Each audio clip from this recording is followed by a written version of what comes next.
السلام علیکم ویورز، میرا نام عطاء الرحمن اور آپ دیکھ رہے ہیں عطاء بخاری یوٹیوب چینل۔ قرآن کریم کی مسلسل ایکسپوزیشن کے سلسلہ میں آج ہم سورہ المائدہ کی آیت نمبر 12 کی ایکسپوزیشن کریں گے۔ اس آیت کے اندر بنی اسرائیل اور ان کے عہد کی بات کی جا رہی ہے، ان کو ان کا عہد یاد دلایا گیا ہے۔ تو شروع کرتے ہیں۔ الفاظ ہیں وَلَقَدْ أَخَذَ اللَّهُ مِيثَاقَ بَنِي اسرائیل، اور یقیناً اللہ نے بنی اسرائیل سے عہد لیا۔ اب اس میں جیوز آ جاتے ہیں، یہ چیز ذہن میں رکھیں۔ تو ان سے اللہ نے عہد لیا تھا، اور اس کے علاوہ ایک اور بات بتا رہا ہے۔ کیا یہ رہا ہے؟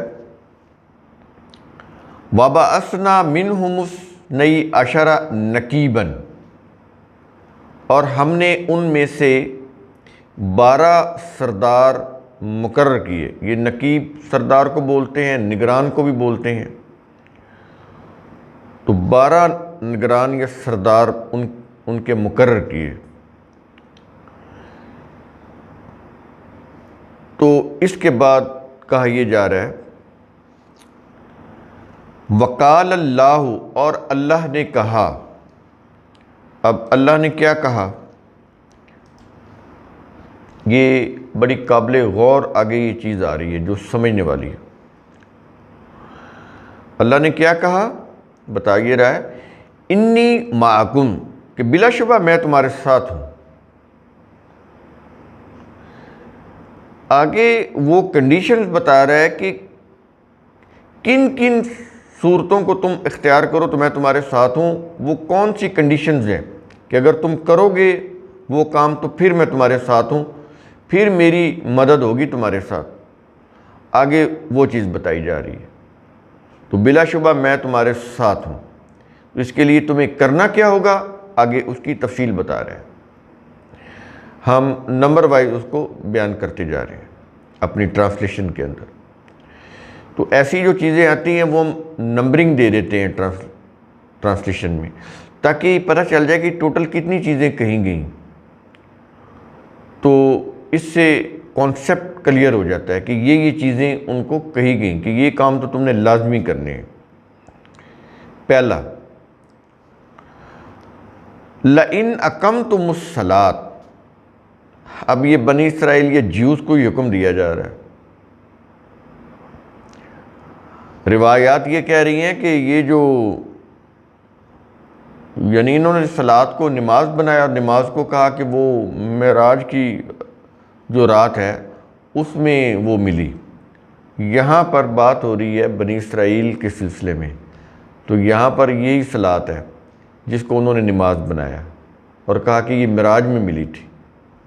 اور معراج بھی وہ مختلف روایات ہیں کہ نبوت ملنے کے کتنے سال بعد معراج ہوئی۔ کسی میں کچھ لکھا ہوا ہے، کسی میں کچھ لکھا ہوا، اس کے اوپر بھی اتفاق نہیں ہے۔ اور پھر اس میں بھی پھر 50، پھر وہ 50 سے پھر وہ گھٹتی گئیں، وہ پیچھے پھر 5 رہ گئی۔ یہ چیزیں، یہ ہمارا یہ ٹاپک نہیں ہے، لیکن صرف میں آپ کو یہ بتانا چاہتا ہوں کہ صلاۃ کا لفظ استعمال ہو رہا ہے اور کس کے لیے استعمال ہو رہا ہے۔ ابھی تو قرآن نازل بھی نہیں ہوا تھا، ابھی تو آخری رسول بھی نہیں آئے تھے۔ تو پچھلے انبیاء کی اور ان کی اقوام کی بات ہو رہی ہے۔ کہہ رہا ہے کہ اگر تم صلاۃ کو قائم رکھو گے، یہ پہلی شرط ہے۔ اور دوسری کیا ہے؟ دوسری یہ ہے وَآتَيْتُمُ الزَّكَاةَ، اور تم زکوٰۃ دیتے رہو گے۔ صلاۃ کو قائم رکھنا ہے، زکوٰۃ دینا ہے۔ یہ صلاۃ کو قائم رکھنا کیا ہے؟ اللہ کا نظام کہ صبح سے شام تک جتنے بھی تمہارے فرائض ہیں، زندگی کے امور ہیں، ان کو تم اللہ کے قوانین کی پیروی کرتے ہوئے سر انجام دو۔ یہ ہے صلاۃ، یہ ہے نظام جس کی روح سے تمام امور زندگی، تمام فرائض زندگی اللہ کے قوانین کی پیروی کرتے ہوئے سر انجام دیے جائیں، تو کہتا ہے یہ قائم کرو۔ اور زکوٰۃ کیا ہے؟ یہ 2.5% نہیں ہے، یا وہ خمس نہیں ہے جو اہل تشیع کے ہیں۔ یہ کیا ہے؟ سامان نشو و نما دینا ضرورت مندوں کو، جن کے پاس ضرورت سے زائد ہے وہ اپنی ضرورت سے زائد جو ہے وہ ضرورت مندوں کو دے دیں، جتنی وہ دے سکتے۔ ڈیفینٹ نہیں کیا 2.5% یا اتنے پرسنٹ کو، نہیں ہے قرآن کے اندر۔ یہ ہے زکوٰۃ، اور یہ حکومت نے دینی ہوتی ہے، ریاست نے دینی ہوتی ہے۔ حکومت تو خیر اس کی ایک ریاست کو چلانے والا ایک ادارہ ہوتا ہے، یوں کہہ لیں۔ بیسیکلی یہ ریاست نے کلیکٹ کرنی ہوتی ہے جن کے پاس ضرورت سے زائد ہے، اور جو ضرورت مند ہیں ان کو ان کی ضرورتوں کے مطابق ان کو دینی ہوتی ہے۔ یہ ریاست کا کام ہے، یہ کسی مذہبی تنظیم کا، ریلیجس آرگنائزیشن کا کام نہیں ہے، یا یہ انفرادی کام نہیں ہے۔ ہاں اگر نظام نہیں ہے تو پھر آپ انفرادی طور پر خود دیں گے۔ اگر ریاست میں آپ رہ رہے ہیں، ریاست کا نظام ہے، اور تو وہ پھر ریاست کے ذمہ کی ڈیوٹی ہے۔ یہ علیحدہ چیز ہے کہ وہ ریاست قرآن کے قوانین کو نافذ کرتی ہے، یا اپنے کوئی بنائے ہوئے مذہب کے یا مسلک کے قوانین جو ہیں ان کو لے کر آتی ہے، لیکن قرآن تو ریاست کی سطح کے اوپر بات کرتا ہے۔ یہ انفرادی بات بھی نہیں کرتا، اجتماعی بات کرتا ہے، اور ریاست کی سطح کے اوپر کرتا ہے۔ یہ جو صلاۃ اور زکوٰۃ یہاں پر دو چیزیں آ رہی ہیں، یہ اسٹیٹ کی سطح کے اوپر کرنے والی چیزیں ہیں۔ یہ ریلیجس آرگنائزیشن کی چیزیں نہیں ہیں، نہ ہی یہ انڈیویجول کے لیے ہیں۔ انڈیویجول آ جاتے ہیں، لیکن یہ جو چیز ہے ہوگی یہ ریاست کی سطح کے اوپر، اجتماعی سطح کے اوپر۔ تو یہ دو چیزیں ہوگی۔ تیسری یہ بتا رہا ہے وَآمَنْتُمْ بِرُسُلِي، اور تم میرے سب رسولوں پر ایمان لاؤ گے، کیونکہ یہ جو جیوز ہیں اب عیسیٰ علیہ السلام پر ایمان نہیں لاتے، تو اس طرح سے کوئی چیز نہیں کرنی۔ جتنے بھی رسول ہیں ان کے نام کو بتائے گئے قرآن میں یا نہیں بتائے گئے، وہ سب اللہ کے رسول تھے۔ ان سب کے متعلق یہ ایمان رکھنا کہ وہ اللہ کے رسول تھے، یہ ضروری ہے، تاکہ کسی قسم کی کوئی تفریق پیدا نہ ہو۔ چوتھی چیز بتا رہا ہے، کیا یہ رہا ہے کہ وَأَزَّرْتُمُوهُمْ، اور تم ان کی حمایت و تائید کرو گے، ان کو تقویت دو گے۔ یعنی جو بھی رسول آئیں گے، ظاہر ابھی قرآن نازل نہیں ہوا، ابھی آخری نبی نہیں آئے، ابھی تو نبوت کا سلسلہ جاری تھا، تو اس وقت یہ بات کر رہا تھا، کیونکہ یہ چیزیں جو ہو رہی ہیں وہ سابقہ انبیاء کے دور کی باتیں ہو رہی ہیں، یہاں پر یہ چیز سمجھ لیں۔ تو ان کو پھر کہا گیا کہ یہ جو ہم تمہیں کہہ رہے ہیں، یہ نہیں کہ اب موجودہ نبی یا رسول کے اوپر ایمان لانا ہے، تمہارے بعد بھی جتنے انبیاء آئیں گے، آخری نبی محمد صلی اللہ علیہ وسلم، ان تک تم نے سب کی تائید کرنی ہے، سب کو تقویت دینی ہے، ان کو قوت فراہم کرنی ہے، اپنی سپورٹ کے ذریعے ان کو سپورٹ کرنا ہے۔ بیسیکلی وَأَزَّرْتُمُوهُمْ کا معنی بنتا ہے سپورٹ کرنا۔ ظاہر ہے سپورٹ کرنے سے ہی پھر قوت بنتی ہے نا۔ تو انبیاء کے ساتھ، رسولوں کے ساتھ تمہارا یہ معاملہ ہونا چاہیے کہ سب کے اوپر ایمان لانا ہے، اور ان جو بھی انبیاء تمہارے دور یا رسول تمہارے دور کے ہوں گے ان کو تم نے سپورٹ کرنا ہے، ان کی تائید کرنی ہے، ان کو تقویت دینی ہے۔ یہ چیز ہوگی۔ اور آگے کہہ رہا ہے، یہ بڑی اہم چیز ہے جو 5ویں نمبر پہ بیان ہو رہی ہے۔ کیا یہ رہا ہے کہ وَأَقْرَضْتُمُ اللَّهَ قَرْضًا حَسَنًا، اور تم اللہ کو قرض حسنہ دیتے رہو گے۔ یہ بھی عہد میں شامل ہے یہ چیز۔ آج ہمارے بھی عہد میں یہ ساری چیزیں شامل ہیں۔ یہ نہیں کہ یہ اس دور کے اقوام یا لوگوں کے لیے نہیں، آج ہمارے لیے، ہمارے بعد جو اقوام آئے گی ان کے لیے، قیامت تک کے لوگوں کے لیے۔ اور تم اللہ کو قرض حسنہ دیتے رہو گے؟ یہ اللہ کو قرض حسنہ دینا کیا ہے؟ ہم انسانیت کی بہتری کے لیے جو بھی کام کرتے ہیں، اللہ کے قانون مکافات کے ہاں اس کا اجر ہے، وہ ملنا ہے، اور وہ کئی گنا بڑھا کر دیا جائے گا۔ یہ نہیں کہ اگر ہم نے انسانیت کی فلاح و بہبود کے لیے اگر فار ایگزامپل 1000 روپے خرچ کیا ہے تو اللہ ہمیں 1000 روپے دے گا۔ میں ایک مثال دے رہا ہوں، وہاں تو روپے نہیں ہوں گے، یہ مثال کے طور پر میں بتا رہا ہوں۔ تو نہیں، وہ کہیں زیادہ گنا، کئی گنا بڑھ کر ان کو ریوارڈ دیا جائے گا، ریوارڈ دیا جائے گا۔ ریوارڈ کہیں وہ کسی بھی شکل میں ہو، آج ہماری عقل اس کا تصور نہیں کر سکتی، کیونکہ وہ جو دنیا ہے، جو آخرت کی، وہ ہم نے نہیں دیکھی۔ تو آپ اس کو ریوارڈ سمجھ لیں کہ وہ جو ہے وہ انہیں کئی گنا بڑھا کر دیا جائے گا۔ اب یہاں پر اس چیز کو اللہ اپنے ذمہ قرض کہہ رہا ہے کہ دنیا میں جو بھی انسان ہے، اگر وہ انسانیت کی فلاح و بہبود کے لیے خرچ کرتے ہیں تو اللہ کہتا ہے کہ تم نے میری مخلوق کے لیے خرچ کیا ہے نا، اس میں تمہارا ذاتی کوئی فائدہ نہیں تھا، تو تم یہ سمجھو کہ یہ تم نے اللہ کو قرض دے دیا ہے، یا یہ سمجھ لو کہ ہم نے تمہارے اس خرچ کو جو تم نے خرچ کیا ہے اپنے ذمہ سمجھ لیا کہ تم نے ہمیں قرض دے دیا ہے، کہ تم نے ہماری مخلوق کی خدمت کی ہے، ان کی بہتری کے لیے خرچ کیے ہیں، تو سمجھو کہ یہ ہمارے ذمہ قرض ہو گیا۔ ہم اس قرض کو جو تم نے خرچ کیا ہے کئی گنا بڑھ کر تمہیں واپس لوٹائیں گے۔ یہ ہے قرض حسنہ۔ اندازہ لگائیں اللہ کی ربوبیت، اس کا کرم، اس کا فضل، اس کی رحمانیت، اس کی رحیمیت کتنی بڑی ہے، کہ وہ کتنا عظیم اللہ ہے کہ ہم انسانیت کی فلاح کے لیے اگر خرچ کرتے ہیں تو وہ کہتا ہے کہ تمہارا یہ جو خرچ کیا ہوا ہے نا، یہ میرے ذمہ قرض ہے۔ اس کو تو نہیں چاہیے، وہ تو الصمد الغنی ہے، اس کو تو ضرورت ہی نہیں ہے، لیکن یہ بھی نہیں ہے کہ وہ اوپر آسمان سے کوئی ان کی مدد کے لیے کوئی پیسے پھینکے گا کہ جاؤ جا کے روٹی کھا لو۔ یہ انسانوں نے ہی کرنا ہے، اور جنہوں نے کرنا ہے کیوں کرنا ہے؟ تاکہ ان کی اپنی پرسنالٹی کی نشو و نما ہو۔ نفس کی نشو و نما، انسانی نفس کی نشو و نما دینے سے ہوتی ہے، جسم کی نشو و نما لینے سے ہوتی ہے۔ ہم کوئی فوڈ انٹیک کریں گے، خوراک لیں گے تو ہمارا جسم نشو و نما پائے گا، لیکن جو نفس ہے اس کا معاملہ بالکل الٹ ہے۔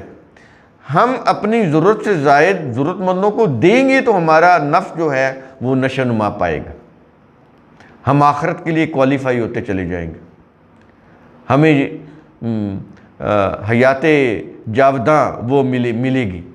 اسی صورت کہ اگر ہم نے اپنے نفس کی نشو و نما کی ہوگی، وہ دینے سے ہوتی، لینے سے نہیں ہوتی۔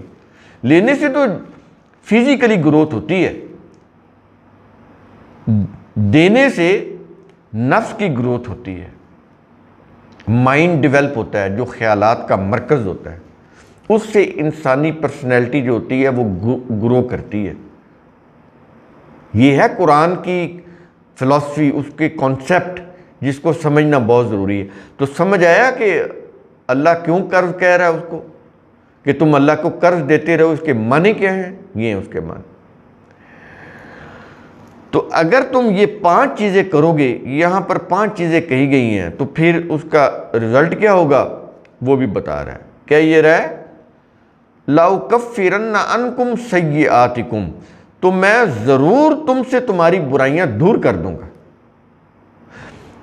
وہ جو برائیاں ہوں گی، یہ نہیں کہ وہ اس کے نامہ مال سے ڈیلیٹ ہو جائیں گی، ڈیلیٹ نہیں ہوں گی، وہ اس کے ریکارڈ میں رہیں گی، لیکن اس کا وزن جو ہے وہ کم ہو جائے گا۔ یہ جو اچھائیاں ہیں ان کا وزن اتنا زیادہ ہو جائے گا کہ وہ جو برائیوں کا وزن ہے وہ ان کے سامنے، ان اچھائیوں کے سامنے اس کی کوئی حیثیت نہیں رہے گی، لیکن ریکارڈ میں وہ موجود ہوں گے۔ یہ نہیں کہ جو اس نے غلط کام کیا ہے تو وہ ریکارڈ سے ڈیلیٹ ہو جائے گا، وہ نہیں ہوگا، یہ اللہ کا قانون ہے، لیکن اس کے اثرات کم پڑ جائیں گے، ڈومیننٹ ہو جائیں گی یہ اچھائیاں اور ان کے اثرات۔ یوں کہہ لیں کہ تخریبی قوتیں کمزور پڑ جائیں گی، انسان کی تعمیری صلاحیتیں ان کے اوپر غالب آ جائیں گی۔ اب سمجھ آئی یہ کیا چیز کہی ہے قرآن نے، کہ میں تم سے ضرور تمہاری برائیاں دور کر دوں گا۔ جب یہ کچھ ہوگا تو پھر اگلی چیز کیا ہوگی؟ کیا یہ رہا ہے وَلَا أُدْخِلَنَّكُمْ جَنَّاتٍ، اور میں ضرور تمہیں باغات میں داخل کروں گا۔ یہ جنات، یہ جنت کی جمع ہے، تو جنت کا مطلب باغ اور جنات باغات، کیونکہ باغات میں چھاؤں ہوتی ہے، رزق کا اعلیٰ ترین جو قسم ہے پھل وہ ہوتے ہیں، پانی ہوتا ہے، گھنی چھاؤں ہوتی ہے، میکسیمم آکسیجن ہوتی ہے وہاں پر۔ یہ آپ وہ آکسیجن چیک کرنے والا آلہ لیں تو آپ کسی درخت میں بیٹھ کر آکسیجن چیک کریں تو آکسیجن میکسیمم شو کر رہا ہوگا آپ کے اندر۔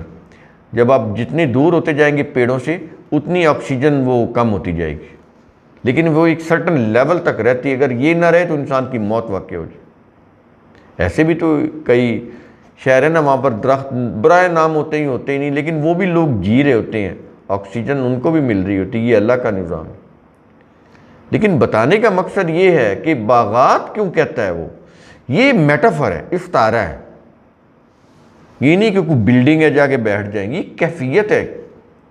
آج بھی یہ باغات کی کیفیت اگر اللہ کے قانون کی روح سے نظام قائم کر لیں تو یہ دنیا جنت بن جائے گی، اتنی سی بات ہے۔ چونکہ وہ کرنا نہیں اس لیے وہ اس طرف آتے ہی نہیں۔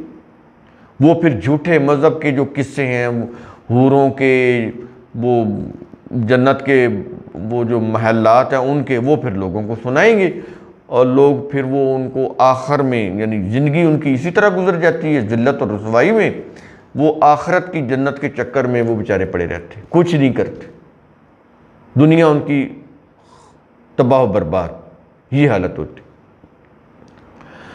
تو وہ جو ریوارڈ ہوگا کیا کہ ضرور جنت میں تمہیں داخل کروں گا، اور اس کے بعد بتا رہا ہے کہ اس جنت میں ہوگا کیا یہ رہا ہے کہ تجری من تحتی الانہار، ان باغات کے نیچے سے نہریں بہتی ہیں، نہریں بہتی ہیں، یہ تجری جاری ہیں، کنٹینیوس۔ کیا مطلب؟ وہاں پر رزق کا نظام رواں دواں ہے، جو چاہے جتنی اس کی ضرورت ہے وہ رزق لے لے، کوئی پابندی نہیں ہے، کوئی ہولڈنگ نہیں ہے، ذخیرہ اندوزی نہیں ہے، کوئی سٹاک کرنے والا وہاں پر نہیں ہے، کوئی دام کے اوپر بیچنے والا، مہنگے داموں چیزیں بیچنے والا نہیں ہے، نہ ذخیرہ اندوزی ہے، نہ سٹاک کرنے والے وہاں پر ہوں گے، نہ ذخیرہ اندوز ہوں گے۔ ایسے ہی ہے جیسے کوئی باغات ہیں، آپ کا دل کیا آپ نے وہ وہاں سے کوئی سیب، کیلا، امرود توڑا اور کھا لیا۔ یہ ہے اللہ کا نظام ربوبیت۔ تو یہ استعارہ ہے کہ ان باغات کے نیچے سے نہریں بہتی ہیں، نہریں بہتی ہیں، کیا مطلب؟ جیسے پانی نہروں کے اندر رواں دواں ہوتا ہے، وہ رک جائے تو زہریلا ہو جاتا ہے، انسان پئیں گے تو ان کو وہ مر سکتے ہیں، بیمار ہو جائیں گے، مر بھی سکتے ہیں۔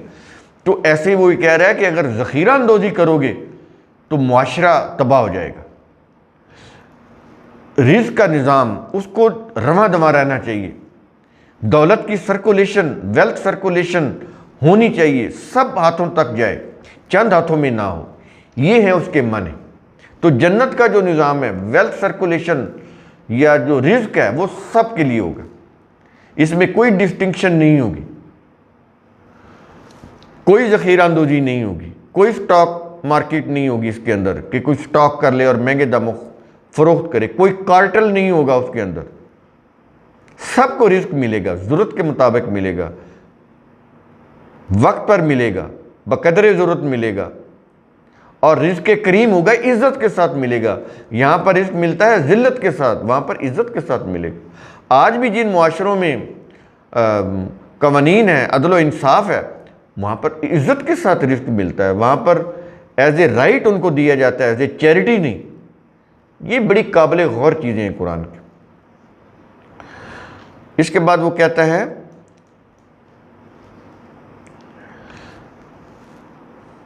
اب اس سے متضاد وہ لوگ آگے کہتا ہے کہ فمن کفر بعد ذالک منکم، پھر اس کے بعد تم میں سے جس نے کفر یعنی اللہ کے دین اس کے قوانین سے انکار کیا، اب ان کی بات ہو رہی ہے، کہتا ہے یہ ہے ریوارڈ۔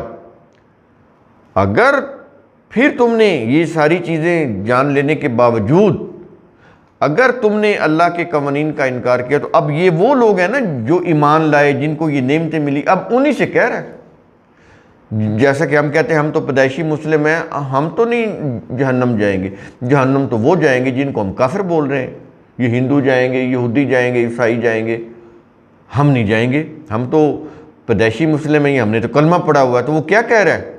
انہی جماعت مومنین سے کہہ رہا ہے، کہتا ہے کہ پھر اس کے بعد تم میں سے جس نے کفر کیا، اللہ کے قوانین کی خلاف ورزی کی، اللہ کے قوانین کی صداقت کے اوپر یقین نہ کیا، انکار کیا، ان قوانین کے خلاف اپنی زندگی کا نظام بنایا،